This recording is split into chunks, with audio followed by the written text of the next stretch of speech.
लोगों को एक पल के लिए ऐसा लगा कि कांग्रेस हैज़ रिवाइव्ड इटसेल्फ। 2004 से 2014 की कांग्रेस देश में सामने आ गई है, और जाने अनजाने में क्या किसी ने इसको नोटिस नहीं किया, और जब नोटिस किया तो बहुत देर हो चुकी थी। सुबह से शाम तक अखबारों ने, न्यूज़ चैनल्स ने देखिए कैसा नैरेटिव बनाया। एक नैरेटिव टाइम्स ऑफ इंडिया की लीड थी, the man who change the country. फिर दूसरा था कि silent Singham of economic revolution. तीसरा था कि जो फाउंडेशन है नए भारत की, न्यू इंडिया, जो हम कहते हैं नरेंद्र मोदी के लिए विजन ऑफ न्यू इंडिया, वो मनमोहन सिंह ने रखी। और फिर उन योजनाओं का जिक्र हुआ कि मनमोहन सिंह ने उसमें 4 निहला देश कंगाली के कगार पर था, सोना गिरवी था, सोना छुड़ा के लाए, और फिर उन्होंने आर्थिक उदारता दिखाई। ये जो सिस्टम है परमिट कंट्रोल का, इसको ख़त्म किया, शेयर मार्केट को ठीक किया, FDI लाए, न्यूक्लियर डील करी, नरेगा लाए, आप देखिए RTI लाए, राइट टू एजुकेशन लाए, खाद्य नीति लाए, न जाने क्या क्या लाए।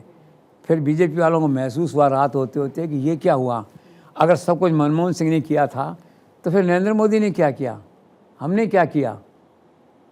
एहसास हुआ, और फिर अगले दिन से डैमेज कंट्रोल चालू हुआ पार्टी का। तो आपने देखा मनमोहन सिंह सोनिया के मतभेद और मनमोहन सिंह का अपमान और सारी बातें फिर उस हिसाब से चली। लेकिन मैं ऐसे मानता हूं कि जो सरकार का मीडिया मैनेजमेंट का मैकेनिज़्म था, वो चाहे सूचना प्रसारण मंत्रालय का था, PIB का था, जिसका था, उसमें चूक हुई, उसमें लोग अलर्ट नहीं रहे।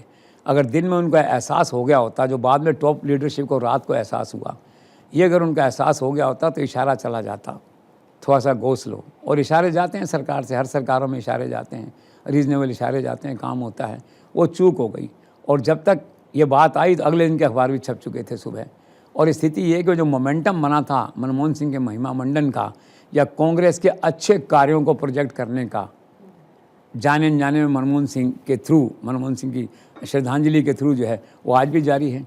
आज भी देश के सारे बड़े बड़े अखबारों में मनमोहन सिंह के अभी भी उसके एनालिसिस हैं, उनकी बड़ाइयाँ, उनका व्यक्तित्व, उस पर आर्टिकल चल रहे हैं। ये तो दुविधा ये है भाजपा के सामने कि मनमोहन सिंह फैक्टर की सहानुभूति को तो लेना है, लेकिन उनके कार्यकाल में उपलब्धियां थी कांग्रेस की, उनको सेपरेट कैसे किया जाए, डिफरेंशिएट कैसे किया जाए, इस पे मेरे ख्याल से बीजेपी के जो रणनीतिकार हैं वो काम कर रहे होंगे, क्योंकि मिक्सअप हो गया ये। इनको अलग करना ज़रूरी है पॉलिटिकली इनके लिए।